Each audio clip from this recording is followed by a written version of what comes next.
Good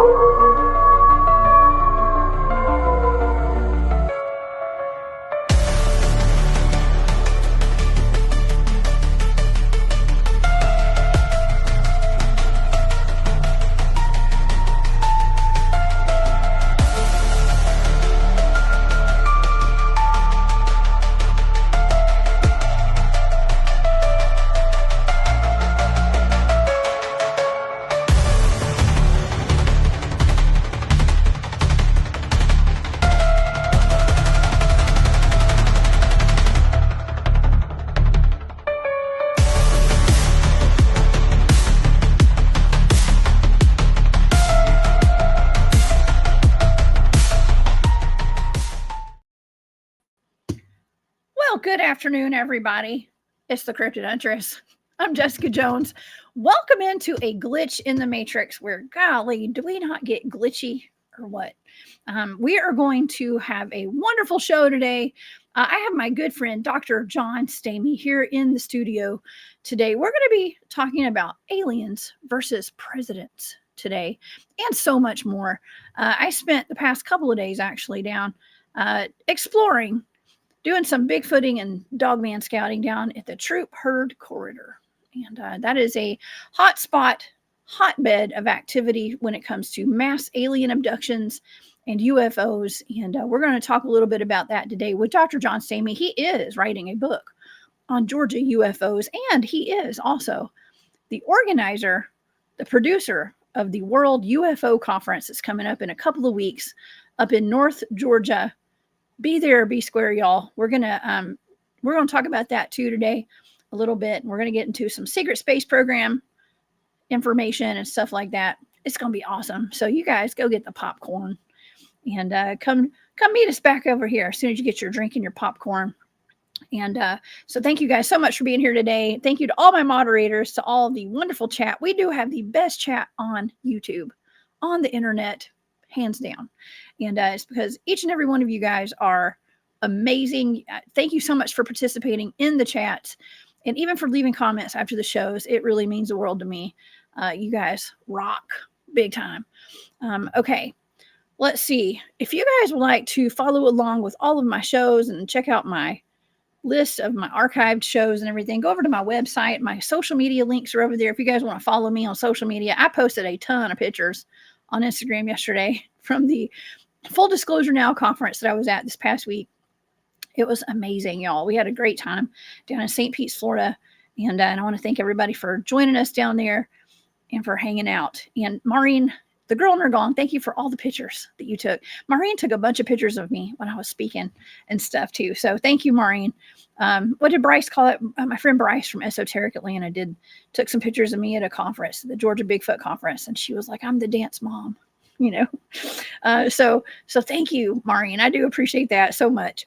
You guys can find links to my Patreon over on my website, as well as my shop. It's called War Woman Goods. I got a bunch of stuff I need to put in my shop that I've just got, and I haven't done that yet, but I'm going to be doing it this week. I promise. And so you guys can go check that out. And I believe the shop's on sale. If it's not, I'm going to put it back on sale just for y'all. Okay. And so thank you guys so much for all the support. And also, I do have the Molina Bigfoot Festival coming up.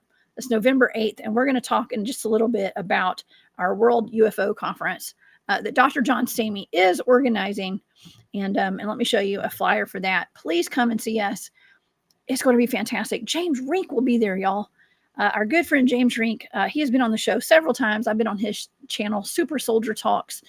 And of course, we have Matthew Delph, who we had that, what was that, 3-hour long show. I've been doing a lot of long shows on Saturday night, y'all.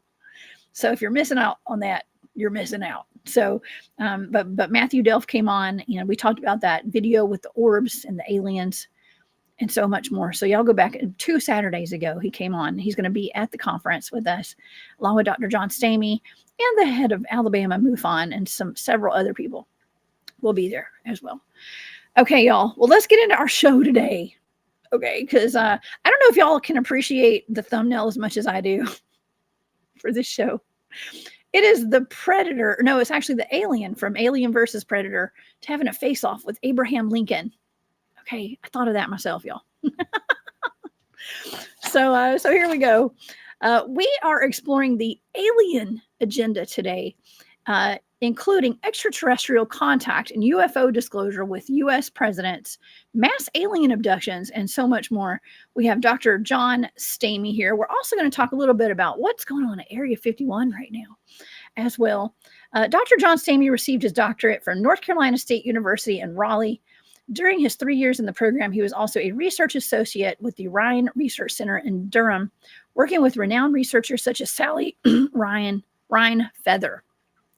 Dr. John has always had an interest in the paranormal. He runs a number of Comicons, as well as Bigfoot and Lizardman festivals and UFO conferences. He co-hosts ScaryCast, a weekly podcast on Blog Talk Radio, and airs his shows on his YouTube channel, Bigfoot and Company. He has published several books, including Bigfoot Explorers, An Introduction to Hominology, Look Up in the Sky, Aliens, UFOs, and Anomalies, and Lizardman, Bigfoot, and Friends. You can find him over on his YouTube channel, Bigfoot and Company, and listen to him on iHeartRadio and all over the place. And you can purchase his books on Amazon. Please help me welcome to the show my good buddy, Dr. John Stamey. Hey, John. Hey, Jessica. How are you doing? I'm excellent. I'm super excited to have you here today, and I'm even more excited to be a part of your conference that's coming up, the World UFO Conference. Have you Absolutely. The second annual. Second. Man. Yes. And it's at a wonderful venue. We had the Georgia Bigfoot Conference up there at Piedmont University, and I can't wait to get back up there in a couple of weeks. Oh, it'll be fun for sure. And as you know, we have pre-party activities at RM Rose Distillery. We had almost 50 people at the last pre-party on Friday night. That was a lot. That's a lot of people to come from Boston, from Denver, everywhere to come see the speakers and hang out and talk about Bigfoot. That was really the most fun. It was. It was fun. We had a great turnout, actually, and I think the people up in North Georgia are fully immersed in UFO activity and Bigfoot activity, dogman reports, all that kind of stuff. And so I think it makes for a good crowd because people have firsthand experience up there in those mountains. They do. It's really a lot of fun. And I wanted to say, I'm sorry, I'm in a storytelling mood. I've been doing a lot of research lately. And you said something about I've always been interested in the paranormal. Yes. Have I ever told you how early that happened to me? No. Okay. When I was 4 years old, it was on a Thursday because my mother was off on Thursday, so she was in the kitchen ironing, and I walked into my bedroom, and this was before people had air conditioning, and I lived up in the mountains of North Carolina, and sitting there in my open windowsill were two grays. Oh. And I screamed, turned around, got my mom, came back, they were gone. But I would not allow my windows to be opened for the rest of the time we lived in that house. My windows had to stay closed, and I made her go get 2 fans to cool my room. I wasn't going to let anything get into my room, I'll tell you that. So, yeah, that happened when I was about 4 years old. So I've been interested a long time. Good enough? Yes, that's terrifying a little bit, but I can relate because when I was a little kid, we had lace curtains in our house. I've talked about this plenty of times on the show.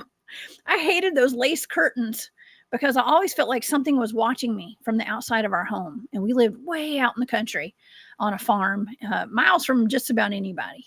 And so I was very uncomfortable as a child walking around with lace curtains around the house at night. So yeah. And I too was visited by things, by ghosts and things like that. And I woke up as an adult with ETs in my bedroom as well, John. So been there, done that, Jessica. Yeah, I know. Oh, How many, do you think a lot of people have had these encounters and they just don't know it? Or, I mean, it just seems like maybe it's just because I'm magnetized to people who have had experiences with ETs. And maybe that's why I feel like it's a larger number of the population than it really is. What do you think? Do you think a lot of people have been abducted or had ET contact? Well, I think a lot of people have had ET contact, and there are 3 ways you can do it.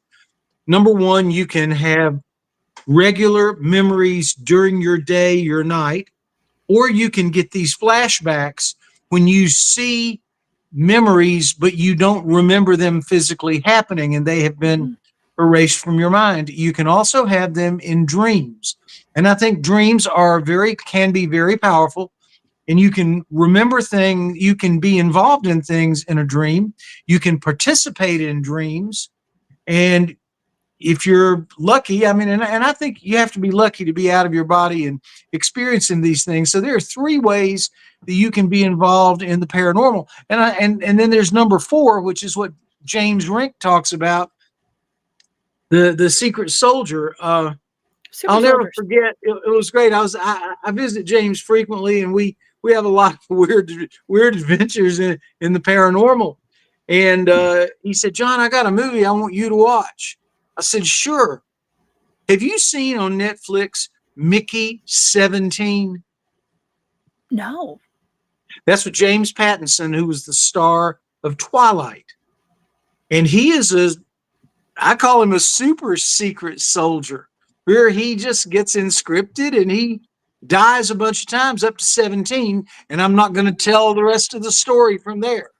But it's just amazing. This topic is encroaching upon our reality more than people think. And when things like that do, all of a sudden Rod Serling's on and we have a lot of weird stuff he's talking about, then people start having a lot of weird experiences. Then we have ghost shows on, then people start having ghost experiences. And then we have a lot of UFO shows, and that people are starting to have experiences. So I think popular media kind of opens us up to what is really there. And as far as I know, there are four ways, I guess, and I'll just renumerate them, and then we'll go on. Number one is in real time. Number two is in dreams. Number three is in flashbacks. And number four is if you're abducted and become a secret soldier. So those are the four ways of experiences that I know. That'd be a good chapter in my book, wouldn't it? It would. I would take notes. Yes, take notes on this. I was actually just down at a disclosure conference that I spoke at. I gave a presentation last Friday, actually, and I was surrounded by a lot of people who have been part of the secret space programs. And as a matter of fact, I saw this comment from my good buddy Kent Baxter. Hey, Kent. Kent says, between Truman and Eisenhower is where the president lost his power.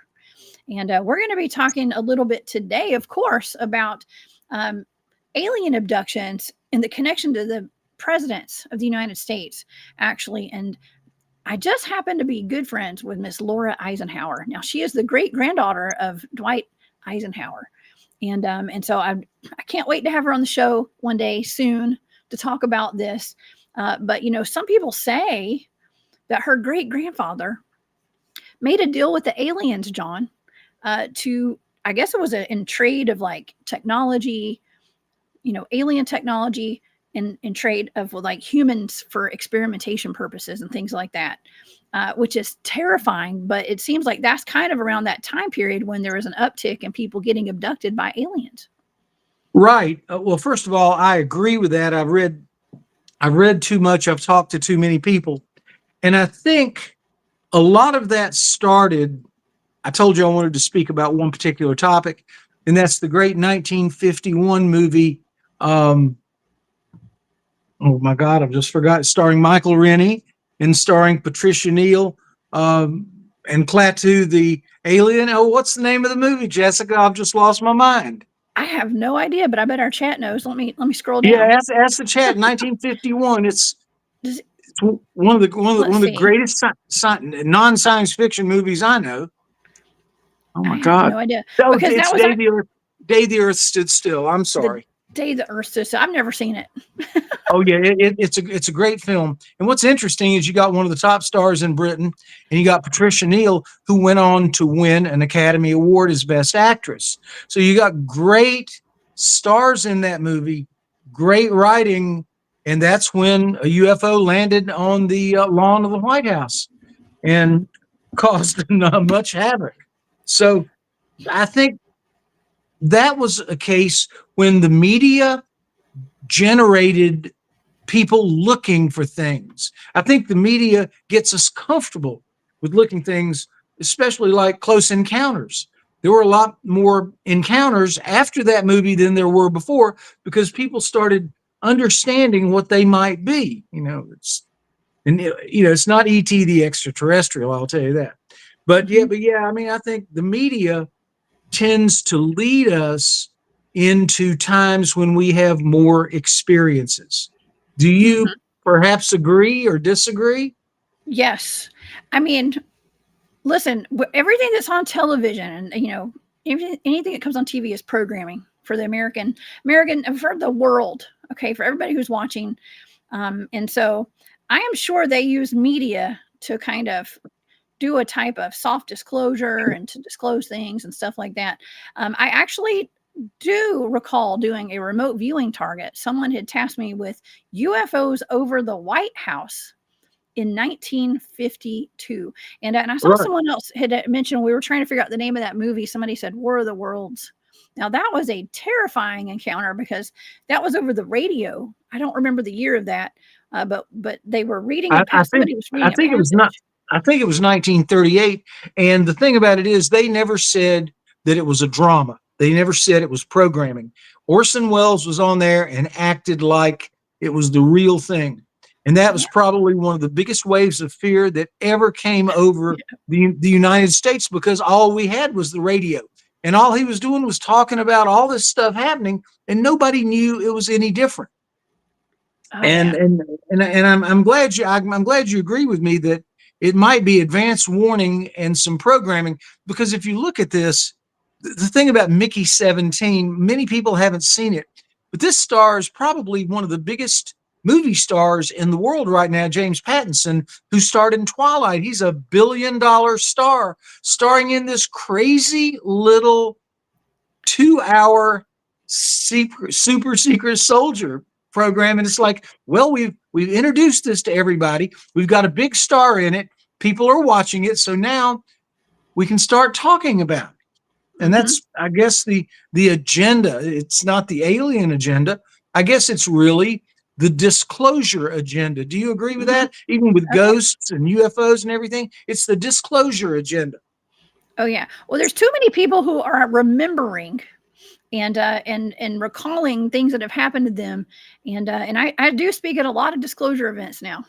Okay, and a lot of times I'm the only Bigfoot person there. Okay, and I'm not a Bigfoot, but a field researcher. Okay, a cryptid field researcher, and so it's actually kind of cool. Okay, and because I get to meet so many people who have had these pretty incredible experiences. I mean, some people claim that they have been off planet living for 20 years and then they came back. They call it the 20 and back, things like that. So, and grow into adulthood. They're kidnapped as children, taken off planet, live their lives for 20 years off planet, and then they're put back into their child body with memories of being an adult off planet somewhere. So it's pretty interesting. It's pretty wild. I do listen. I believe I was hanging out with some of these people are good friends of mine. Okay.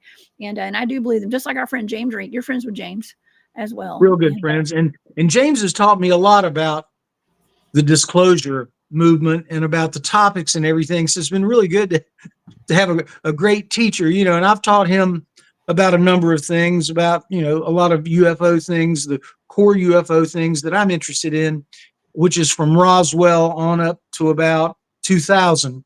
And I've had John LeMay, the great paranormal author who lives in Roswell. He's dedicated 2 of his books to me. The 1900 to 1919 book that talks about UFOs over the Titanic. And I'm very flattered that he dedicated that book to me. It's wonderful. And in fact, to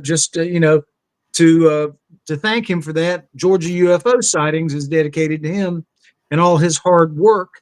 He's a great researcher, and he's out there in the desert.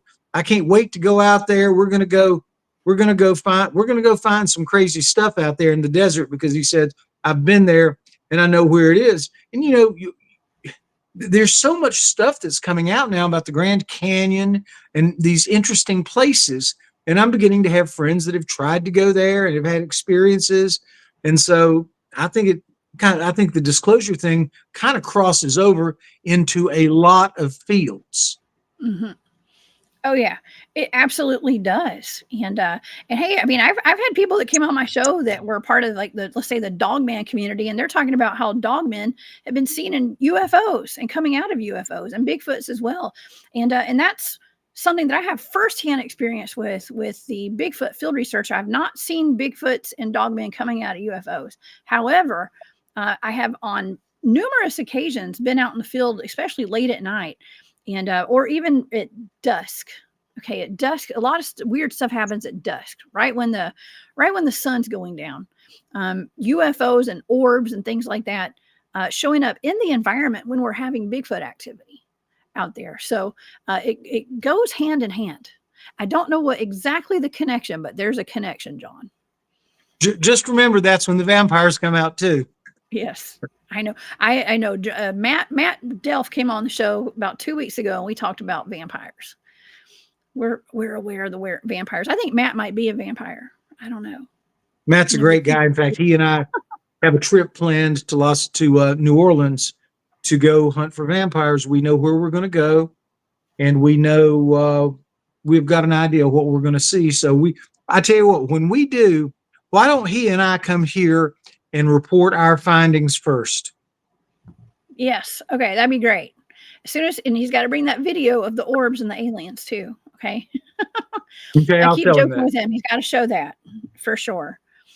He does. You know, there's a lot of comments in the chat right now about President Eisenhower and Laura. I know his great granddaughter Laura, who's a friend of mine. She has stood by that. I've seen some interviews she's done, and I believe what was that Susan that just said this, that Laura said that her great grandfather did not make that deal with the aliens, and it was MJ12 behind his back, and I've heard that too. But but maybe he was a scapegoat to it. Okay, but it did happen under his administration. Or maybe he had no choice. Exactly. There are times when a major politician will do something when they have no choice. They just have to. They're just going to have to do it, or it might be a bad end to them. Mm-hmm. Just you know. Yes, we have seen throughout the years. Okay, that sometimes presidents can just be puppets. Okay, for something bigger. Who knows? Or front men. What do you want to call it? Front men, straw men? I don't know. I think straw man might be a good term, you know? Yeah. Yes. For something deeper, as in the deep state. Things like that. Okay. But nonetheless, there was an uptick in alien contact and alien abductions after that happened. Whatever kind of agreement was made, I don't know. I do know that I did do some remote viewing on the UFOs over the White House in 1952, John. And, what did you find? Just to do a recap of what that is, because there's probably people who are not very familiar with that. It's called, I just called it the UFOs over the White House. I think I might have a picture. This is just a representation of what it looked like. There were July 19th, 1952. That was what we just had that anniversary last week. An air traffic controller at Washington National Airport spotted 7 slow-moving objects on his radar screen far from any known civilian military flight path. He jokes with his supervisor about a fleet of flying saucers. Simultaneously, 2 other air traffic controllers at National spotted a strange bright light hovering in the distance that suddenly flew away at lightning speed. Radar operators at nearby Andrews Air Force Base were deflecting the same unidentified blips, slow and clustered at first, then racing away at speeds exceeding 7,000 miles an hour. One guy described it as an orange ball of fire trailing a tail. A commercial pilot over the Virginia and Washington, D.C. area reported seeing 6 streaking bright lights like falling stars without the tails. The joke stopped whenever the objects buzzed past the White House Capitol building. 2 F-94 interceptor jets were scrambled, but each time they approached the locations appearing on the radar screens, the mysterious blips disappeared, and by the dawn of July 20th, they were all gone. Of course, everybody was demanding answers. The press demanded answers. Were they just unexplained radar blips, crafts? What were they? They outran those jets. Were they part of a nuclear-armed Soviet invasion? Of course, this was part of the Red Scares, what they called it. And people thought, well, maybe it was Russia. It's always Russia, John. It's always Russia. Or were they extraterrestrial? Or was it just some sort of disclosure? Okay. Some part of just disclosure. I don't know. I did have some really interesting data on that as well. And let's see. I've got my data right here. I don't have a summary of it, but I've got the data. So let me look at it. Yeah, I don't know. I think that we were making connections to this as it being probably, I think it was probably man-made stuff that was happening, but it could have been ETs as well. I was picking up on, let me tell you some of the first things I wrote down. Warp speed, coming in hot. Jetsons, I've seen the Jetsons cartoon in this. Future, under wraps, be seen, not heard, unveiled. Something was being unveiled. Okay, I think this was the very beginning of the golden era of UFOs, John, if I'm not mistaken. It was. Right? It was. This is when we had the great movies like the Cape Canaveral Monsters and all those wonderful movies, and even even Don't Laugh Now, Plan 9 from Outer Space. It was part of the mix. Oh yeah. Yeah. Oh, it was also around the time where Betty and Barney Hill, I believe, had I think they were the first public alien abductions, if I'm not mistaken. They were. Mm-hmm. Terrible incident for them. It was terrifying. And the abductions have never stopped. Okay. I don't believe they've ever stopped. I don't hear what I hear now is more like secret space program types of connections. Okay, people that are taken into these secret space programs, it's gotten a little more complex or something, I guess. It's not just little green men coming into your bedroom and taking you now. You know, it's evolved, I guess you could say. But even where I live, John, and where I was yesterday, actually, I have a picture of me and my dog. Everybody always wants to see my dog. That's Freya, y'all. Okay, that's my dog. We were down at an area we call the Troup-Heard corridor. Okay, and that's a part of the sunset as we were leaving. It's a very dense, thickly wooded area where we go. And we have a lot of ET, alien abductions. Okay, there is an author. Let me talk about this real quick. There's an author named John C. Thompson, who he was a UFO investigator. And he's the one that coined this area. Now, that is actually Troup or Heard County right there. And that's Troup County, that red one right there. So I wanted to give you a reference as to where this is. Okay.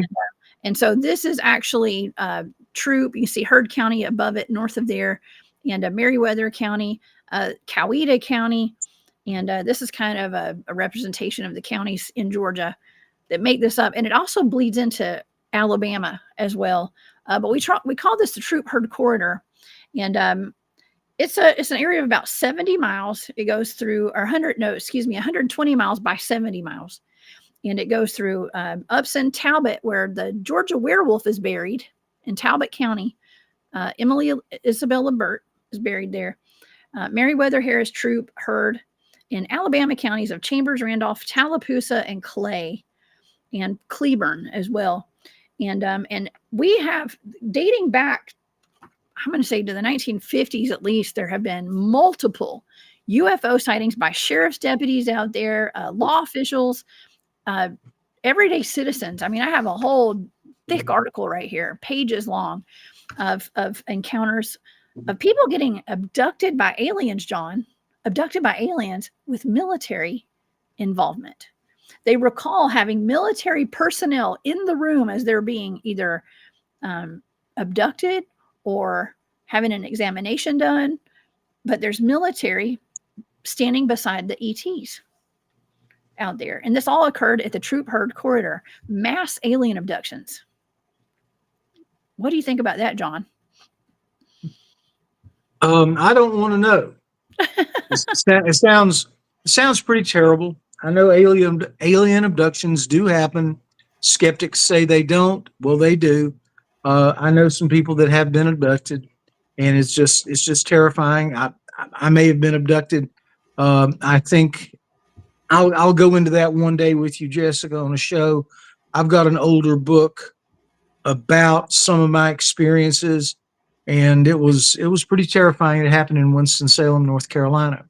So, and it's hard sometimes to remember if you're not allowed to remember, like the secret soldiers, but they end up getting some of their memory back. And once you get some of it back, you get some of it leads to more memories.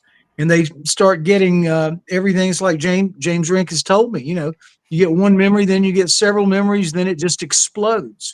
Yeah. So yep. That's the reality. And I'll just say, I don't know, it sounds scary to me, but maybe I'll have more memories one day. Who knows? I mean, a lot of people have been subject to this treatment. Mm-hmm.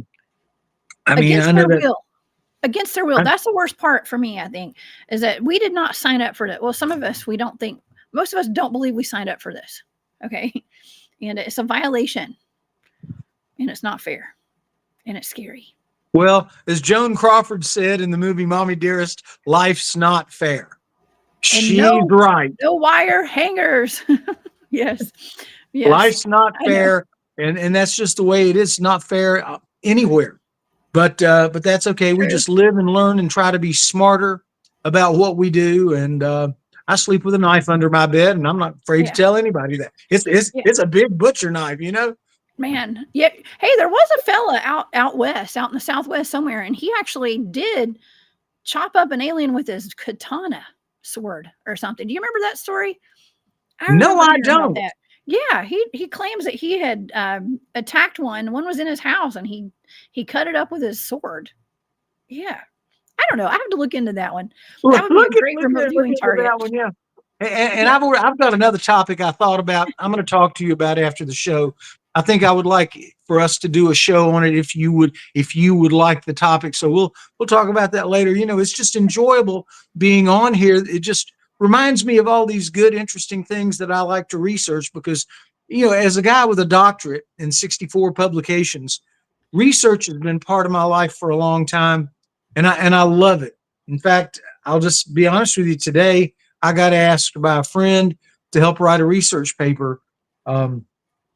It's in the UFO field, and I'm really excited that this gentleman called me up and asked me to. So, I mean, it's just something it's a hobby, but it's a great hobby, and it keeps your mind active, and it keeps you really into everything. I'm just still fascinated about Mickey 17. There's something about that movie, and I'll talk about I'll talk about that with James on Friday and Saturday. That I'm going to be there. He's going to be doing I'm going to be doing an interview for his show, and it's going to be about the conference and everything. And so it's going to be a blast till 2:00 in the morning. I'll tell you that. Oh, but yeah, nice. So yeah, I mean, in fact, if you don't mind, I would like to hear some more stories or anything that you've got about presidents and aliens, because I've got kind of a interesting story here that I did some research on. And so ladies first. Okay. Well, I just wanted to make one statement. That was about Ronald Reagan. I remember, I believe it's on my good friend Dave Scott's show at Spaced Out Radio. In his intro, I don't know if he's still got this quote on there, but President Reagan, back when he was president, he gave an address. Oh gosh, I can't remember what he was addressing. He was given an address, but he actually said something about, and I'm only paraphrasing here, but he was saying like the one thing that could bring the world together would be like an alien invasion, right? And so he was kind of setting that up. Now he had some, I believe that Ronald Reagan actually had contact with UFOs. He had seen UFOs. Let's see, is this a picture here? Yeah, Ronald Reagan. Reagan, when he was a pilot, they saw a UFO. They did, and it's fairly well documented. I've got the story here. It's going to be in the book. I'm going to have to work real hard to get that done by Monday so I can get to the printers. But yes, he saw one, and there was an interesting comment that I read that said every president since after Lyndon Johnson has said, I am going to investigate this UFO thing, and the number that have investigated this and come up with answers is 0. because I think once they get in the White House, they find out there's a reason not to disclose UFOs, is what I think. Yes. Can you imagine if Abraham Lincoln met the alien from those movies? I just think that's fantastic. I love that art. Yeah, I think that they get into the office. They're briefed on what's really going on, and then they come out to the public and they're like, "Oh, they never told me. It's above my pay grade or something." I don't know. It's almost like it just all fizzles out. These presidents go into office. They actually run on a platform of, we're going to have full disclosure of UFOs and aliens. And then they get into office and then it's crickets. There's always some excuse, right? There's some excuse. Oh, there's nothing there. They haven't let me see the file. Bull crap. I don't believe it. They find out that they can't talk about it. I think the best comment about UFOs and aliens was made by George Bush, the younger George Bush. May I take 2 minutes and relay this story? Please do. Hey, listen, he's always comedic relief, if you ask me. Okay. Any story about him, it's usually kind of funny. Well, I like George Bush. He was, I think, kind of a cool dude. So what happened is he was on the Jay Leno show a long time ago. He was no longer president. And he said, I believe in answering people's questions. And he looked at Jay, he said, "Jay, can we turn up the house lights? And I'll take questions from some people for a few minutes." And Jay said, "Oh, sure, Mr. President, that would be wonderful." So they turned the house lights on, and Bush called on this bright young lady. She looked to be about 20, 21, who raised her hand. And she stood up and she said, "Thank you, Mr. President. What I wanted to know is, are there aliens? Are there UFOs? And please tell me about them." And as usual, he made a mistake. Had he wanted to lie and say there were no UFOs, he would have said, "Well, ma'am, there are no UFOs."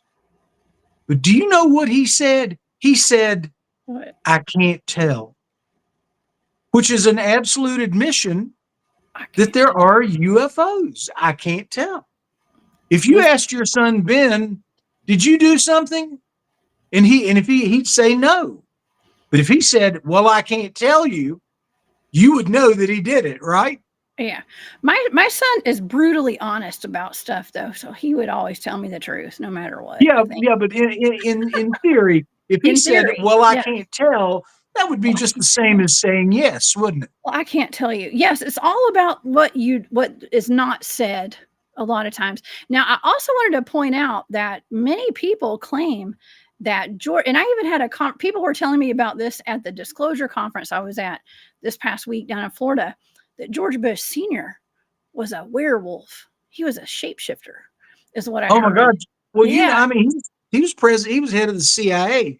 That man was dangerous, in maybe in a good way for us politically and whatever other ways. No, it was great to have him as president. It was about like having some other good presidents. He was a hardliner.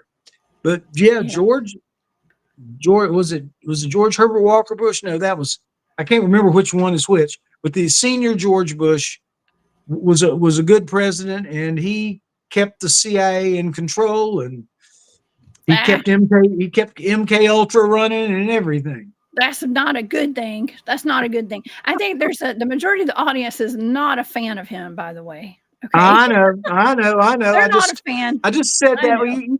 You talked about, Jessica, you talked about comic relief. Yes. I was a combination of Paul Lynde and Rodney Dangerfield right there. Oh my God. Hey, you fool me once, shame on you. You fool me twice, I don't know. Just don't fool me again. Right? Is that what he said? Yeah. Like, fool me twice. I don't know. Just don't fool me again.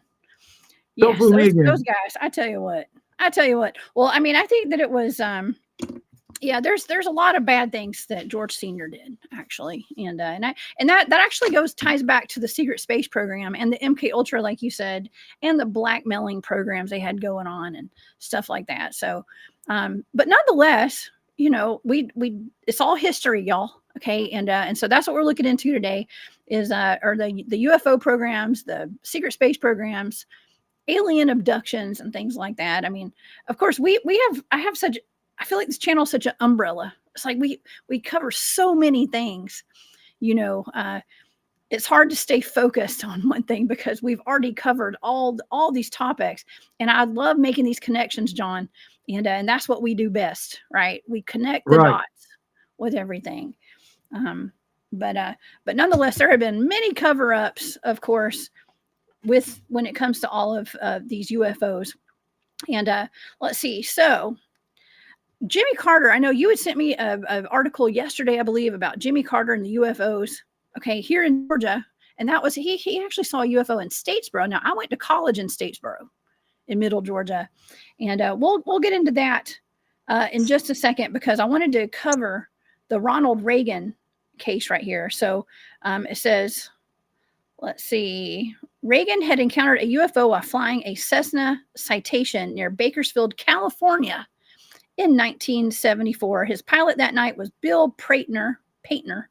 Later recounted noticing a strange object several hundred yards behind their plane. It was fairly steady, light, until it began to accelerate. Then it appeared to elongate. Then the light took off. It went up to a 45-degree angle and at a high rate of speed. Everyone on the plane was surprised. He said the UFO went from a normal cruise speed to a fantastic speed instantly. If you give an airplane power, it will accelerate, but not like a hot rod. And that's what that was. And Reagan said it went straight up into the heavens. Okay, so that is what Ronald Reagan saw. Of course, before him, Jimmy Carter had a pretty famous sighting as well, right, John? Now you're yes, he did. expert on the Jimmy Carter one. If you want to talk about that, I said you know more about that one than I do. Yeah, because I've got my summary from my book right here. But it happened in Leary, Georgia, which was 175 miles from Panama City.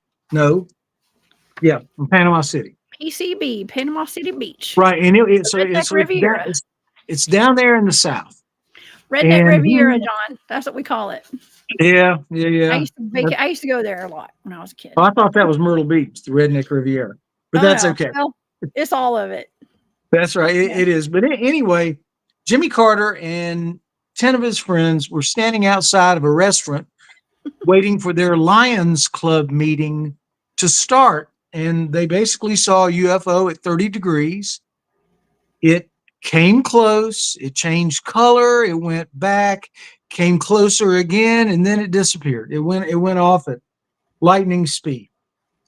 And that's about what happened. And he waited, that was in 1969, and he waited till 1973 till he was asked by one of the UFO agencies, would he please disclose information about the sighting, which he did. Mm-hmm. Now, I've got an interesting thing that I found, of course, this morning. There's a rag called Politico, a rag meaning it's nothing but opinion. It doesn't have any news. A lot of people have heard of Politico. It's just another way to collect advertising money for the owners. And so what Politico says, they got some fella, and his name is, well, I'll find it here. Here it is. His name is Garrett Graff. He's a journalist, and he's famous for having written a book about Watergate. Okay, so he did an article about this sighting by President Carter, and he says there was a man who worked for the Air Force named Jerry Justice in the mid-60s, and he looked at that and he said, "Oh my goodness, I know what that was." The Air Force was sending up weather balloons, and they were putting out barium to study the winds. Okay, and so what Jimmy Carter saw was a barium cloud. I read that. Yeah, that's great. Well, I think that's wonderful. He was in Statesboro going into, I think it was a Lions Club meeting. Well, no, it was Leary, Georgia, which was way down south. Oh, South. It was actually southwest. What? I read it was in Statesboro. Okay. Yeah, that's in the east. This is in West Georgia. So, but anyway, the point is, Jimmy Carter said there were no Air Force bases near him. Well, there was this one Eglin Air Force Base, and it's 175 miles away. And this morning, I asked a friend of mine in the Air Force. I said, if a weather balloon went up 175 miles from you, would it be possible for you to see it? To see any emanations, any gases that it sent out? He said, 175 miles? Absolutely not. Now, the fella that was in the Air Force that was contacted for this article talked about this in 2016. He would have been about 85 years old. Mm-hmm. So you're talking to an 85-year-old. You don't know what shape he's in. Is he in good shape, bad shape? You know, there's 30-year-olds that are in good shape and bad shape. You don't want to interview the ones that are in bad shape because they're probably not going to do right. But anyway, so you got some guy, you don't know what shape he's in. He talks about rummaging through files in his house. Now, I don't know that they can have files of current programs in their houses, especially if they're retired. Now, you know, my friend said, well, it just kind of depends on if that program was really discontinued or not as to whether or not they could have those files. I said, well, you know, we need to find out. I mean, somebody needs to investigate that because the whole thing sounds a little fishy to me. 175 miles, here's a weather balloon. It's emanating barium. So Jimmy Carter saw barium coming in and out. But and the other thing that I think is very interesting is the report says they saw it in the west, in the east. And Panama City's in the southwest of Leary, Georgia. Now, come on. And so, you know, so I mean, none of this matters. It's just pure fiction. It's just a way to sell ads. That's all most news and all rags, you know, which are totally opinion. Their whole purpose is to sell ads because people do watch and listen. So, I mean, that's what I think. I mean, I just think the whole whitewashing of the Carter thing is stupid, just absolutely stupid. That's just me. That's what I think. It's also called programming for a reason as well, and that was all put out. It's all the media, newspapers and TV, radio, everything, and so it's interesting that they said barium because that is actually today that is what they've been putting in those. This is for entertainment purposes only, but they say that there's barium and aluminum in those chemtrails that are being sprayed all across the skies, all over the world, all over the United States. And so today it's just commonplace. We're getting that in the sky every day. Okay. But back then in the 1970s or 80s, you know, whenever that was, 70s, that was not common back then. But today it's just everyday life. Maureen, thank you for that super sticker. I appreciate that so much. Thank you. She said, the truth is out there. Hit the like button, y'all. Yes, please hit the like button, y'all. And thank you so much, Maureen and Gus. But yeah, it's really quite sad. And, you know, I had a gentleman on my show a while back named Raymond Samansky, Ray. He is a head scientist at Wright-Patterson Air Force Base out there. And he's written books called, he said, Swamp Gas My Ass. That was one of his books. And so he's a fun guy to have on the show. And I really enjoyed having him as a guest. But he's, you know, there's a lot of things that were allegedly taken to Wright-Patterson Air Force Base, like maybe the Roswell crash. I don't know, the Kandahar Giant, maybe things like that. Lot of secrets. Now I'm going to be unlike George Bush, and I'm going to say no. The Roswell stuff was not taken to Wright-Patterson. Now, if I tell where I know it was taken, I will be gone. And I found that out. I found that out the hard way. I can't tell it, but they weren't taken to Wright-Patterson. You can't tell me where they're taken? You can't just leave us like that. I can't, or I will, or Jessica, I will disappear. Oh no. Well, I was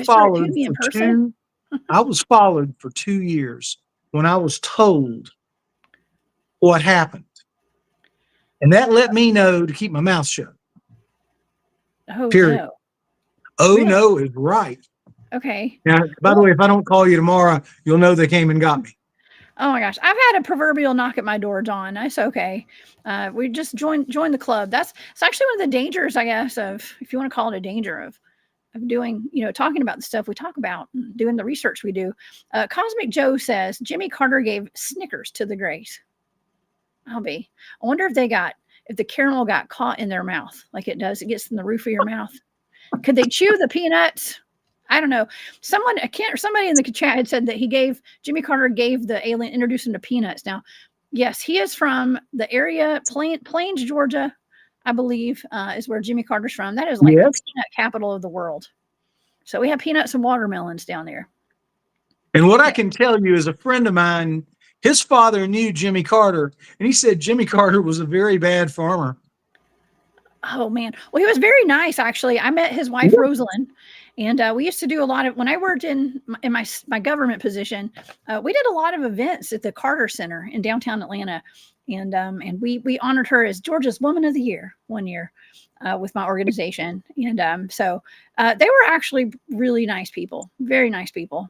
Oh yeah, absolutely. But I heard Jimmy was just not a very good peanut farmer. Probably not a great farmer. He did other things, but he was actually pretty ridiculed, from what I understand, about the whole UFO thing, right? And wanting to even wanting to disclose that to the public about what happened. This was predate? This was not predating the word, because he came after JFK. Okay, so that's when the term conspiracy theorist started getting put out there into the public, right? And so he was right. It was mentioned that it was first mentioned in the Warren Commission report about JFK. That's the absolute birth of that phrase. Interesting. Yeah. So, well, I've even heard that now this is all conspiracy, and it's from, things that I've watched on Netflix and stuff. There was a conspiracy that's partly why, and I know that there's a lot of things to do with the banks and stuff, but why JFK was assassinated had something to do with the aliens and UFO disclosure too. And Marilyn Monroe as well. Okay. So I think it was about everything. I think JFK was in more trouble than we could ever imagine. Yeah, probably so. Well, organized crime, J. Edgar Hoover, which is another word for organized crime. I mean, my goodness. Oh my gosh. Well, that's a whole other show and a whole other rabbit hole to go down, I think. But I find this all very interesting, and how the presidents, they stand on the platform of full disclosure, or at least partial disclosure, when it comes to things like UFOs and aliens. And then we get these, people, they get into office, there's crickets, and then we get breadcrumbs put out there by, I'm going to say, plants and stuff, people who who are chosen to go out and here. And I've heard this from the inside. I have people that contact me and send me pictures and leak information and stuff to me, and I do incorporate it into my show sometimes, and just random people that I have become friends with, I guess you could say, and stuff like that, from online. Their information is pretty legit, but from what I understand, there are people who do leak information out on purpose to people. I mean, I guess even people like myself sometimes. They're paid. Jessica, there are people paid to do that. Yeah. They're paid operatives. Yes. That's right. Oh yeah. And there's also people that are paid to come and destroy it all and destroy the reputations of people who are putting it out there. It's almost like a constant war. There's a war going on. It's the information war. Do I sound like Alex Jones? I was getting ready to say this sounds like Alex Jones, who I really respect, and Joe Rogan, who I really respect. Yeah. I mean, these guys are doing a great job, and I think the people, people know not to take them seriously. What I'm saying is, the people in charge know not to take them seriously because too many people like them, and it's so much fun, and they do keep us engaged.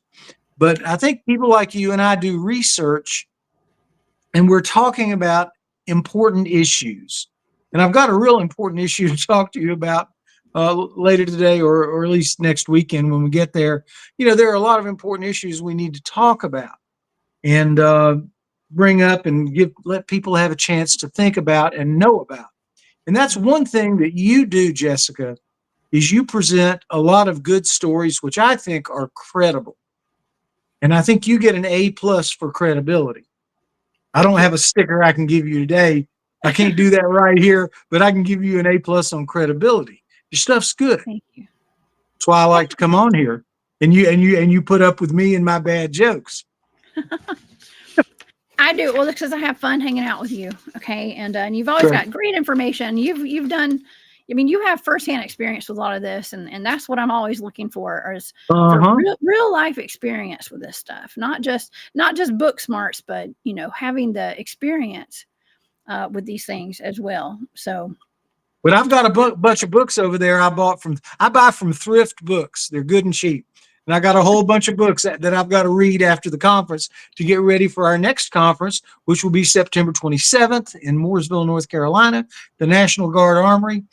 It's kind of like our Charlotte Comicon and the UFO Comicon. It'll be a lot of fun. And I believe Jessica's going to try to be with us, and James Rink will be there, and the whole cast of characters. It'll be fun, and we'll have a lot of people there. Like hopefully we're going to have in a week and a half in Mount Airy, Georgia. Oh yeah. It's going to be a good time. It's going to be a good time. I actually have a summary of what Jimmy Carter experienced. If you want me to read this, I'd love for you to. Okay, so Jimmy Carter spotted a UFO while waiting for a Lions Club event on January 6, 1969. So this is in 69. The Lions Club was one of the most important networks in Carter's life. And let's see, I guess that he had risen in ranks when he was governor of Georgia for quite a while, y'all, before he became president, of course. And it was around 7:15 at night, just after dark, on what weather records would describe as a clear, cold night. And he was standing outside a little one-story restaurant in Leary, Georgia. You're right. I read that it was Statesboro, but it's Leary. Okay, a town less than 1,000 residents, with a group of about a dozen other men waiting for their meeting to start at 7:30 when a bright approaching light attracted their attention. One of his colleagues pointed out to the horizon. "Look over in the west," he said. And the men watched a bright light appear to come towards them and then move rapidly away. It was about 30 degrees above the horizon and looked about as large as the moon. It got smaller and changed to a reddish color, and then it got larger again. Carter recalled at various times the luminous object appeared more blue, other times more red, and he estimated the object was about 300 to 1,000 yards away, set against the star-filled night sky. And the men watched it for about 10 to 12 minutes before it moved away and disappeared for good. Carter had a tape recorder that night, and as he explained later, captured some of his colleagues' memories of the incident immediately. 4 years later, Carter, who was then governor of Georgia and set to run for president, documented his UFO sighting. Hayden Hughes, the director of the ambitiously named International UFO Bureau, had heard that Carter had seen something suspicious and sent him the group's standard questionnaire, kind of like what MUFON would do today. At the state capitol in Atlanta, he dutifully filled out the details, noting his previous military service in the U.S. Navy and his training in nuclear physics. He was no crackpot, and it was technically a UFO, but he believed not likely to be an alien craft. He said it was a UFO, but not likely alien, is what he said. Carter speculated that the UFO was probably an electronic occurrence of some sort, but the governor told Atlanta Constitution, which is our newspaper in Atlanta, the reporter Howell Raines, that it was obviously there and obviously unidentified. And so, yeah, and that's when in 2016, that guy said that it was probably a barium cloud that Carter saw. Of course, they debunked it here. It's debunked. And that's what the sources say. That's what the people in charge say. So everybody believe it and go back to sleep. Okay. Go back to sleep, everyone. Except we won't, right, Jessica? Right. We will stay alive and vigilant on this. Well, I don't buy the whole narrative. Now, he said, I find that interesting that he said in that report, he said it was not alien. It was just something that was unidentified, is what he thought. Now, could he have said that because he was about to run for president and he didn't want people to call him a kook? Probably. Maybe, and let me see real quickly because I've got the copy of the of the form. I just want to see if he actually. I don't remember him saying or not saying it was alien. So let me take. If you give me just a second, let me just take a look Okay. and see what Mr. Carter said or what he actually reported on this form. I think sometimes it's good to read these forms and see exactly what they say. So come on. Oh, there we are. Okay. Let me see if not alien is on here. I think it's interesting that presidents have claimed to see UFOs. And he even wrote a report about it. And I think that's interesting that they did mention that it was while he was governor, not president, that he made this report. And so that would lend some credence to why he said he made it a point to say, I don't believe there was an alien in the spacecraft. It wasn't that. It was something that just was unidentified. And that was one of the first times that I had an up close encounter with a UFO. It was a bright light, much like what these gentlemen described seeing in Leary, Georgia. That comment is not in his report. It's not. No. Came close, moved away, same size as the moon, maybe a little smaller, above the horizon. Now, there's nothing about not alien in his report. Whoa, Period. That's interesting that this is actually in this article right here. That he said that it's not alien. It says, maybe this. Oh, maybe okay. they got it somewhere else, but it says the last sentence that I just quoted was actually from the AJC, the Atlanta Journal and Constitution. So maybe that's what it wasn't in the report. It was in an interview that he did with the AJC reporter, Howell Raines. That was the last thing that I read. So that was, so it wasn't, he didn't put that in the report, but that's what he said to the AJC. Right. Newspaper. When was the AJC article written? It doesn't say. It's in the 1970s. It says the 1970s. Okay, I'm going to get a copy of that. Okay, I'll send you the article. How about that? Oh God, that would be great. Because if you could get that to me today, because I've got to get this redraft of this particular chapter to the publisher by Monday to get copies for next weekend. So yeah, I would like to put that in there. I want to put all the facts that we know. That's, if you want to call me a reporter, I just want to tell what we know, and then you and I and everybody else can make our own opinions and our own judgments. But I want to put all the facts that we know, and I think that's what news is about. Don't you, Jessica? I do. It's about facts. It's not about omissions. Oh, errors of omission are terrible. So anyway, thank you very much. You're just a great friend and a great sometimes research partner to have, because it's hard having access to everything all the time, and I really do help what you help, and I appreciate what you do. And now I have enlisted, I know you're a great remote viewer, I know a different remote viewer who's helped me with some spiritual work, and she said that she would like to take a look at this sighting as well. Oh, great. Wonderful. And maybe I could get you and her on ScaryCast, my show, and talk about that. She's a really nice lady named Tracy, and she's from Maryland, and she is spot on. Okay, and I mean, she is frighteningly good sometimes. And I mean, and she helped me a lot with a matter about a spirit that was wanting to interact with me, and come to find out they were, and we're still good friends from between here and the afterlife. So strange things can happen, and they're fun. Jessica, I know you have things like that make your life more interesting, don't you? Yes, my life, there's never a dull moment, John. You know that. There's never a dull moment. I don't even have a moment to myself ever. Right. Okay? And then when the paranormal stuff's not there, you got Ben. I've got my son and my dog. Yes. And we are full throttle all day, every day, every night. So yes. And Allison, this is an interesting comment. George Washington had a visitation from a being before he crossed the Delaware. Okay. Well, I wanted to She's right. Okay, tell me about that, because I've never heard this before. But John, you and I, before we get into this, you and I had talked about Project Pegasus a long time ago. One of the first times you probably ever came on my show, we talked about Project Pegasus. That's a government program involving time travel and teleportation. And there are, I know I showed this silly picture that I made on my AI of Lincoln versus Predator or Alien. Okay. I love this picture. Okay. But Andrew Basiago has talked about how they were sending children back in time to give messages to our presidents and to change time and change events and all that kind of stuff. I mean, I don't know. Let's hear what George Washington encountered.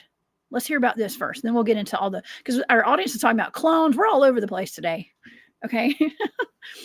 Let's talk about what did George Washington encounter before he crossed? Are you asking me? Yes, I'm asking you now. Okay, what I know is he had a spiritual. All I know is he had a spiritual visit at his camp, and he doesn't really talk about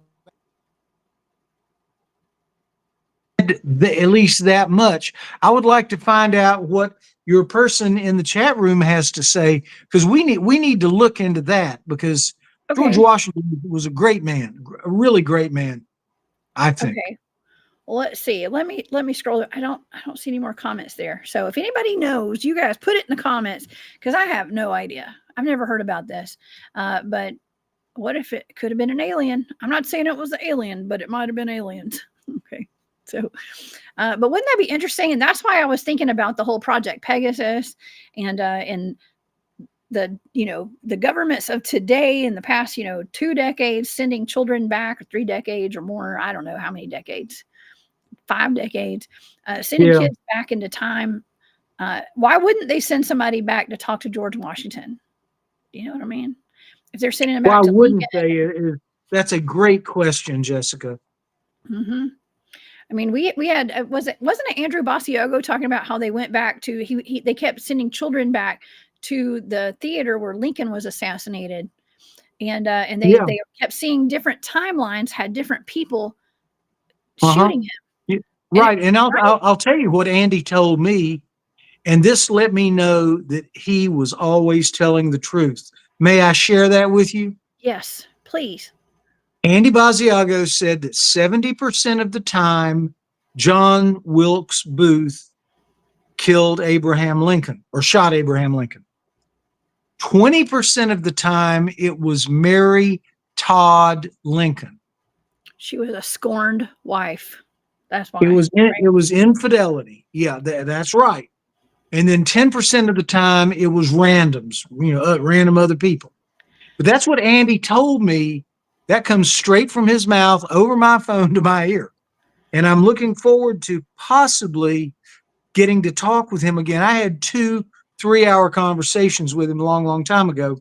And then I never could reach him again, but he's still alive and kicking, as we know.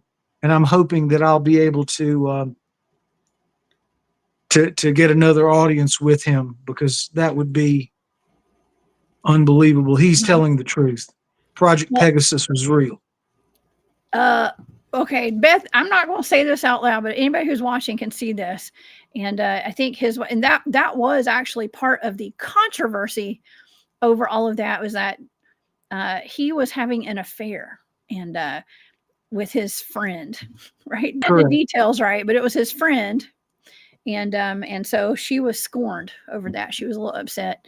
And so that was, and that's what's it's kind of wild, right? Because, you're sending time travelers back to go see what's going on. And I mean, even James has told me, James Rink has said, they were part of the children. It's usually boys. There were girls too, but it's usually little boys.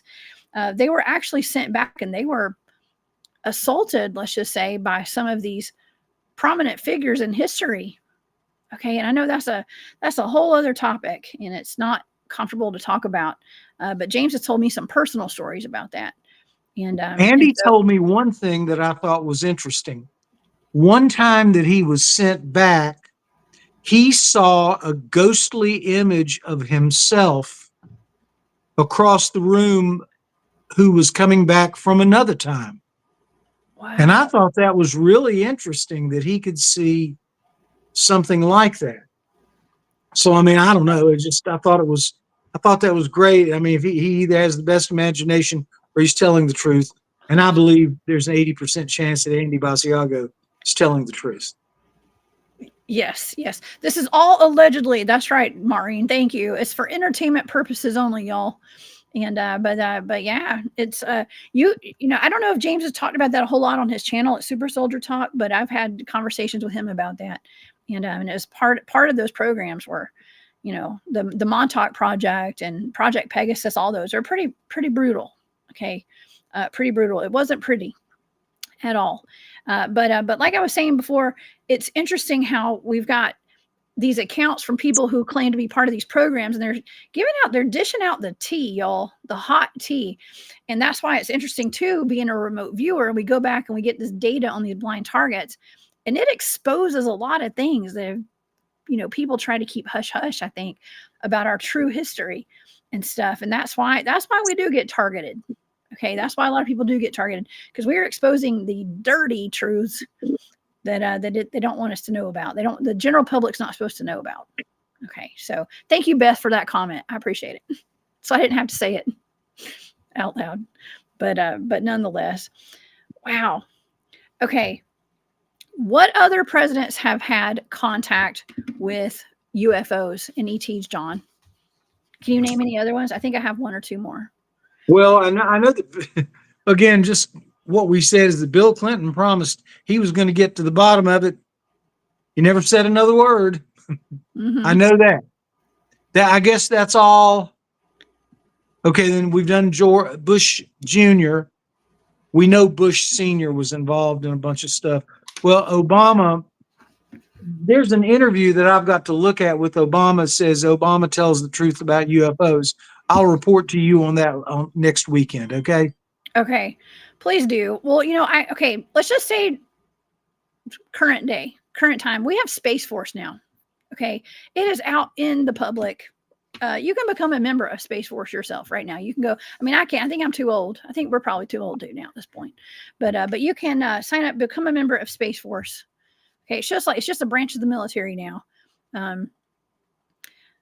I have a friend who is contracted with the government to do some things. I have met with her in person before. I believe she works with Space Force, but she told me that she was called into a meeting one day, and she believes the person that came into her office was an ET. She said, and she's working in government. Okay, some sort of like human. She said it was either like a human hybrid or it was someone just from another planet. Now that is actually not a secret 100%, that the government has had meetings with the Venusians, right? With Valiant Thor. Are you familiar with Valiant Thor, John? No, I'm not. I know the name, but I'm not really familiar with the story. Okay. Well, I'm not either. I have not looked into it. I know there's some people that are experts on it, so I'm going to be careful about what I it was almost like, I don't know if they were liaisons from Venus or what. But I have done some remote viewing on Venus. I know Arkeem Ra, a good friend of mine, had given me a blind target of something about Venus. I don't know if it was, I think it was like Elon Musk, I believe, was talking about, he said that there was some kind of cloning facility or something in the atmosphere of Venus, I'm pretty sure. And I had done some remote viewing on that. And I think Venus has been, Elon Musk was talking about colonizing. You can find this in newspapers or, you know, online articles. He was working with NASA. They're talking about colonizing Venus and Mars, of course, but the atmosphere of Venus, because they say that you can't actually colonize or get on the actual surface of Venus because it's too harsh for human conditions there. Humans would not survive. They have to stay above in the atmosphere in airships. But they can live there. Okay. But anyways, I don't know. But if that's the case, you know, they say that like Nikola Tesla was from Venus. All sorts of people. So yeah, let's see. Oh, I see. Someone is posting. Brooke says Thor. Valiant Thor was trying to give us healing information. Okay. So there are good ETs, as we call them, ETs, good ETs trying to help humanity here. And I don't know. Overall, John, what do you think this is? All these programs. I mean, I know with the alien abduction stuff. I mean, that's pretty dark. Okay, it's pretty dark. I mean, I would assume that maybe this is my opinion on this. Maybe there was some sort of agreement, that Grenada Treaty or whatever that was, signed during Eisenhower's term, to exchange alien technology for humans for experimentation. I don't think the ETs kept their bargain. Okay, maybe. And the project got a little out of control, potentially. And it persists to this day. That's where a lot of these mutilations come from with the animals and even humans. Maybe some of these missing people. I think the missing people phenomenon out of our national parks has something to do with UFOs and ETs as well. Okay. David Paulides actually wrote a whole book on that, with cases that involve ET or UFOs and missing persons cases out of the national parks. And who runs our national parks? The U.S. government, right? Of course. They know a lot more than they're letting on or announcing to the public. That's true. God, I've got so much stuff I'd like to say, but I can't. Oh man, just say Don't it, want John. to get. No, Just say don't it. want to get. Can't do it. Don't want to get us in trouble. Oh man. We'll leave our cell phones in our cars and go off and talk privately next Okay. Saturday. Okay. Okay, sounds good. Yeah. Well, I mean, I did, Barry Littleton had given me those targets and I just aired that show last Thursday of the missing persons clusters out of the national parks. And in that data, before I knew what the target was, he was asking me like, well, what's going on? I said, well, there's people that are being mind wiped, kidnapped, mind wiped, taken to an underground facility, experimented on, and then they're being disposed of. Okay. And I think there's, I want to say maybe ET involvement and all that. I mean, how else are they being kidnapped and stuff? They're doing that in Kentucky. Oh yeah. That's all I'll say. Kidnapping people? They're doing there's lots of stuff in Kentucky. Mm-hmm. In fact, I am going to be going up there in October. Yeah. I'll be sure to call you before I go and when I come back. And if I don't come back, bring a team. Okay, I've got a team. We'll be up there. I know. Okay. I know. I said, yeah, bring a team. I'll tell you exactly where we're going. Just give me the coordinates. I'll be there. I know people. We roll deep. Yeah. Okay. Well, that's at dawn. Yeah. Yeah. Oh, yeah. It's amazing. At least I have to say, yeah, I kind of know about this. I'm going there, going to New Orleans, because these places are fun. I mean, it's a lot better than going to Myrtle Beach. Well, I live here, but it's a lot of fun, and it does involve some danger. But we'll see what happens, and maybe one day I don't know. Maybe I'll wake up with some memories that I didn't remember, or maybe I've got them and they're just suppressed. But anyway, it's great to think about this stuff, and we are probably the closest thing to news on the air. I mean, along with Joe Rogan and these other guys, we are the real news. We're not paid to suppress it like Fox, NBC, CNN, all those cats. So I think we're the real news. Does that make sense, Jessica? The real news. I guess so. We are the disclosure, is what I always like to say. But I'm just putting it out there. I'm just thinking out loud is all I'm doing over here. Well, I'm sorry. But of course, this is for entertainment purposes only. Of course. We're just entertaining. Are you not entertained, everyone? That's right. You better be entertained with all this great stuff that we've worked hard to learn. Yes. Okay. Brooke says Venusian health magic is one of Thor's books with Michael Barton. Very cool. And Max Life, Love and Learning. Valiant Thor had 10% denser tissues and 50% more strength and was amazingly helpful at the Pentagon from 1957 to 1959. There's pictures of Valiant Thor out there and his friends. They look like humans. They just look like humans. I think they were blonde-headed humans, I think. He is a good-looking fella. But, of course, all those Venusians are supposed to be good-looking, I guess. So, what was that book that came out back in the 2000s or 1990s? It was like men are from Mars, women are from Venus, or something like that. I don't know. All that. Yeah, that was one of these self-help psychology books. It is. It is. Yeah. Um, And it concluded that everyone's bad. I love that. It just everyone's really bad. So whatever.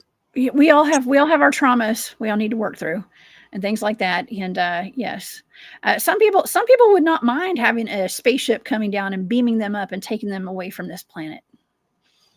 Get me out of here, right? I hear that a lot for people. I bet. Tell them to be careful be careful for what they wish, for they may receive it. That's right. Be very careful what you wish for. I mean, I have had at times, maybe that's why I do so well out in the field, is like, I don't care if a ship does come down and get me. Take me away. Calgon, take me away from this crazy planet. And so, yeah, no fear. When I say no fear, I mean, like, there's no fear. It's like, just whatever happens, happens. Okay. When it comes to my world. But nonetheless, okay. So you had mentioned Obama earlier, and I think he was another one that said that he wanted to expose, talk about UFOs and things like that. And he didn't. That was a nothing burger. Bill Clinton, of all people. I believe I actually have some notes here somewhere. He had talked about disclosing UFOs before he went into office. Right. Well. He sure did. What happened with that, John? He didn't do Nothing. it, did he? No. Let's see. Yep. We talked about Reagan. All right. Well, all in all, I'm just going to wrap it all up and just say it's all been a big nothing burger throughout the years. The presidents they seem to get their foot in the door and get elected on platforms saying they're going to expose the UFOs, the aliens, the secret space program. I think the person that's come closest, maybe hasn't given us a whole lot, but gave us Space Force, would be President Trump. Okay. But other than that, like I said, my friend, I have a nice, good friend who claims that she believes that a person that came into her office was a hybrid alien working in the government. Okay. So do you think we're going to have disclosure? The government will finally give its disclosure. I believe I saw a video that someone from the conference I was at this week, they said by next year, humanity will have full alien disclosure, is what they were saying. Do you believe that, John? Do you think that'll ever happen? Never. No? Never, never, never. Because you can't have some nice little lady in a nice little brick house out in the country all worried that there really are aliens and that they're going to come down and get her. You can't have that. That would be mass panic. And, that's what I think. They can't possibly do that. And all these conferences, World UFO Conference is for entertainment purposes only. There's a certain segment of people that like to talk about this. We'll talk about it, we'll smile, and we'll have fun. We are not going to accuse anybody of anything. That's not our job. We're there to have fun, meet people, make friends, all kinds of stuff. And I just don't think they can do it. I think the best thing. Oh, go ahead, John. What? No, I was going to say that Austin Waldrop, who's the South Carolina director of Citizens for Disclosure, he agrees with me 100%. He said they can't do that because that would lead to mass panic. So, you can't do that. Yeah, it's fact. They don't want to disclose things that they can't control. Okay, if there's no way to control it, they're not going to let the public know that it's out there potentially. I'm not saying that that's the right thing. Okay, I'm just saying that's what I think.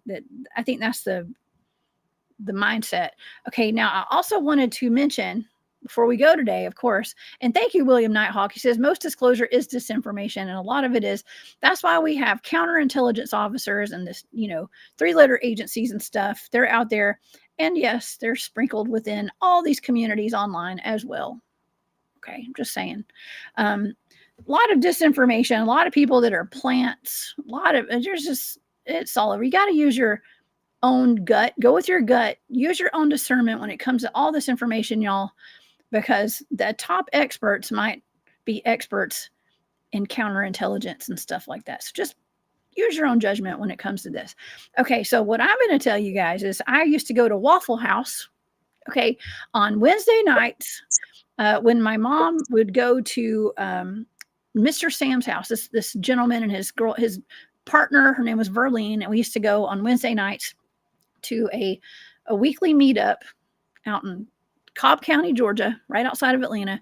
And they had their house, and it was like all the people, like the esoteric communities and stuff, would go there, and they're just at their house. And he would have like a different variety of a speaker every Wednesday night. That's how I met my Bigfoot group, y'all.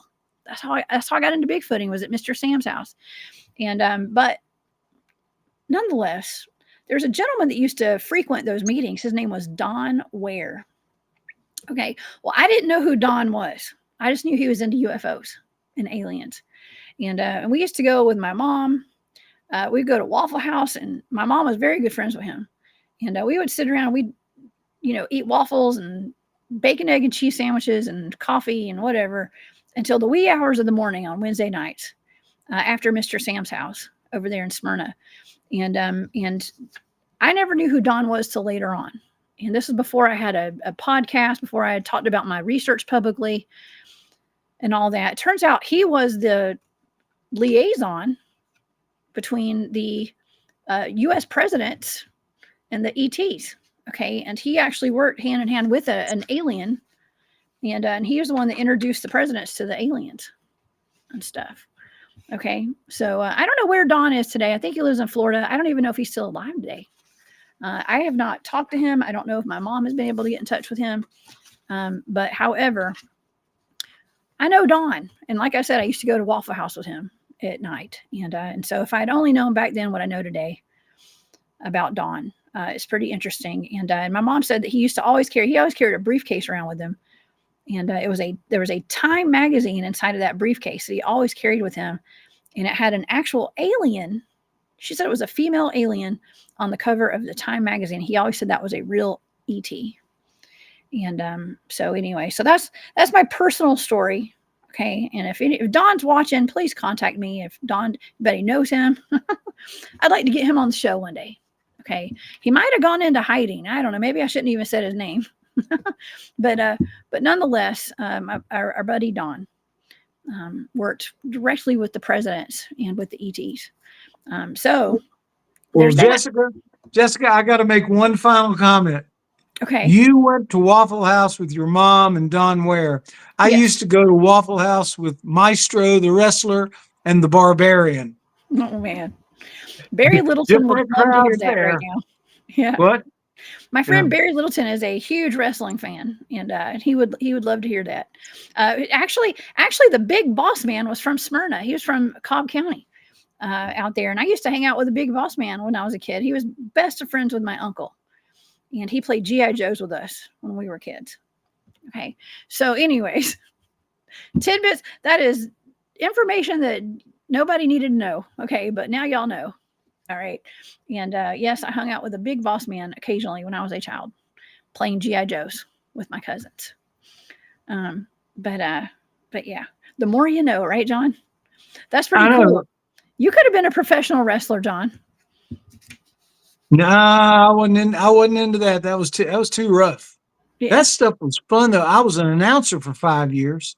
Oh yeah. In Charlotte, yeah. And that's the reason. I'll tell this story. I may have told it on your channel before, but I'll tell you the story. So James Rink and I were in Mooresville, and I said, I'm looking for a place to hold a Comicon. Lady said, well, why don't you go to the National Guard Armory? I said, oh, where's that? And she directed it to me to it, and it was very close. So we went there. We walked in, and I almost had a heart attack because in that National Guard Armory, we had an audience of about 400 people. And the Italian stallion who ran that wrestling promotion said, John, I want you to do something. I said, okay, what? He said, at the end of the last match, I want you to get up in the ring and yell at them. I said, yell about what? He said, it doesn't matter. Just yell. And I'm going to show you how to do something. So he showed me. I said, okay. So at the end of the match, the bell rang. It was over, and I got up.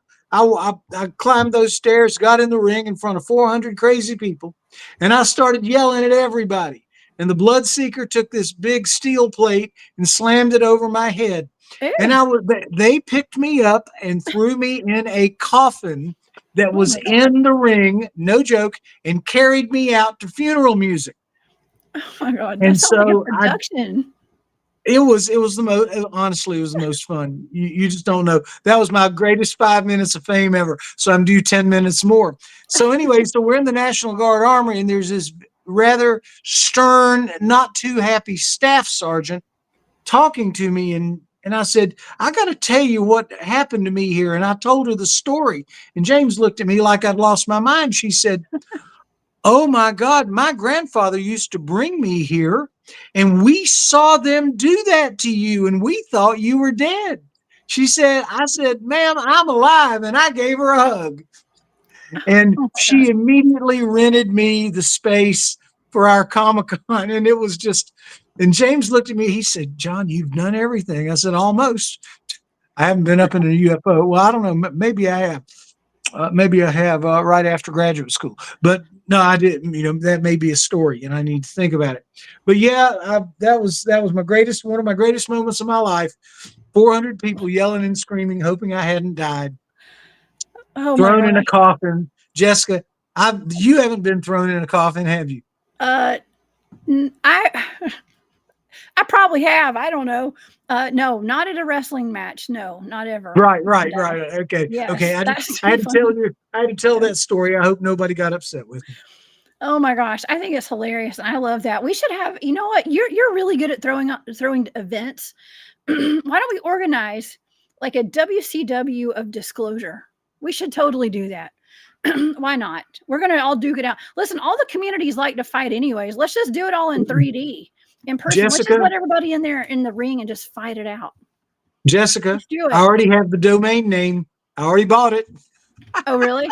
I think Uh-huh. I think the Cryptid people would win. I'm just saying because we're pretty tough like that. But I'm just We'll see. we'll We'll just see. put your dukes up. Just kidding. That's right. Oh man, we're gonna duke it out. I tell you what, no, seriously, if I don't know if you follow all this, but being in the podcasting community, man, these communities like to fight. I tell you what, I'm just here to try to have fun, y'all. Okay, but you know what? It would be good to have one of those bells to ring. Be like, all right, fatality, like Mortal Kombat out there. I'd pay money to see that, actually. I would. And I might even fight. I think that'd be fun. So, but anyways, nonetheless, Scott tried to get into female mud wrestling once. It did not work. Scott.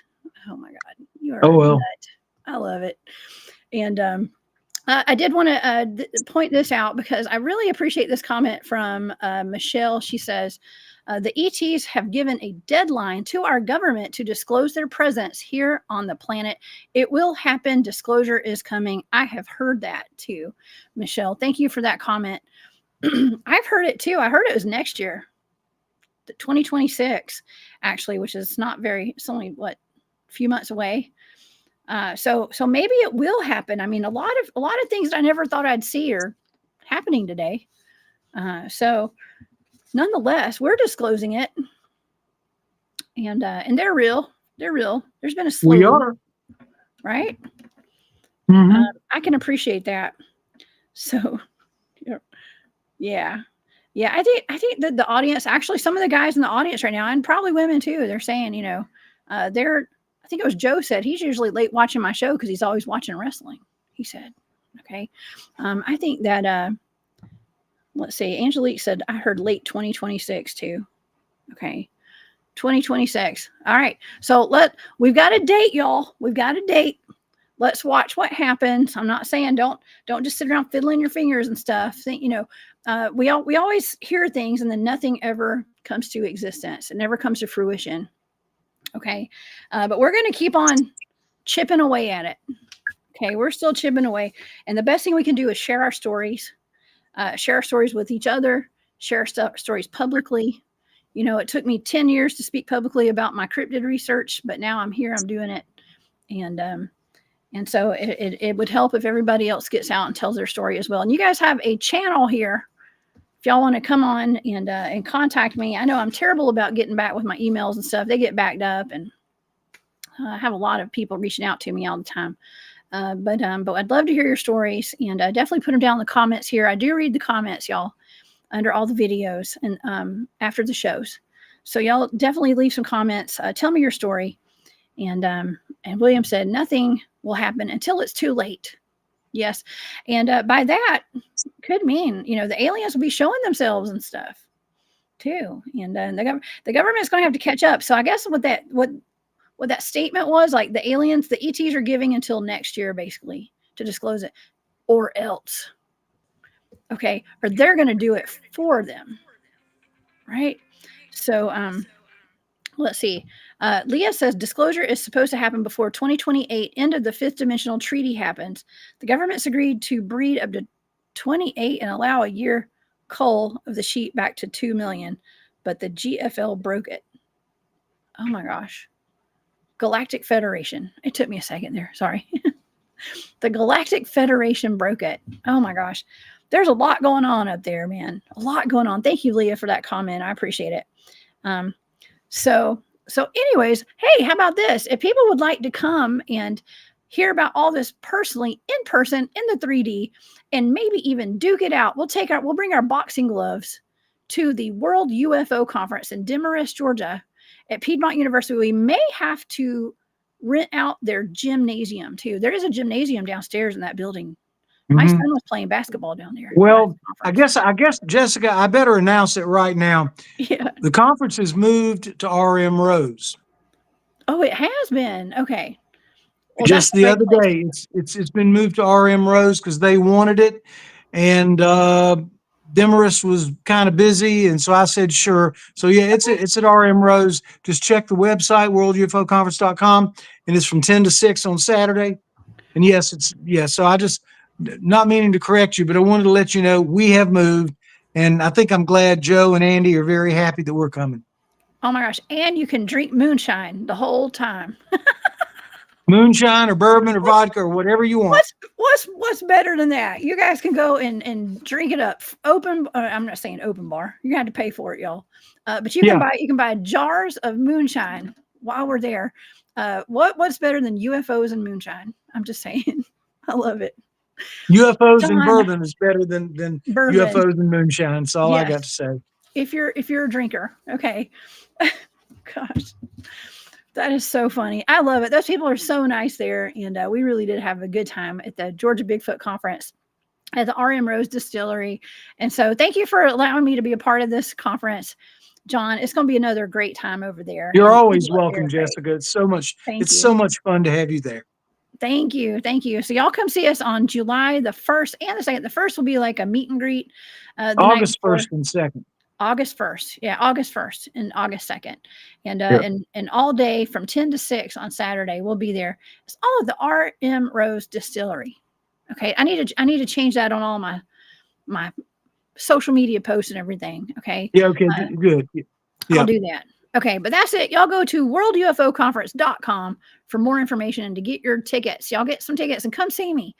It's fun. And there's there's Bigfoot sightings up there. This is near Mount Airy, Georgia. I think it's in Mount Airy, actually. And it's in Mount Airy, which is next to Cornelia. And it's about 20 minutes south of Clayton, Georgia on 441. Yes. Oh yeah. Well, actually we went up to that area to go Bigfooting and stuff after the Bigfoot festival, the Bigfoot conference we had. And I found some good track lines and all sorts of stuff up there.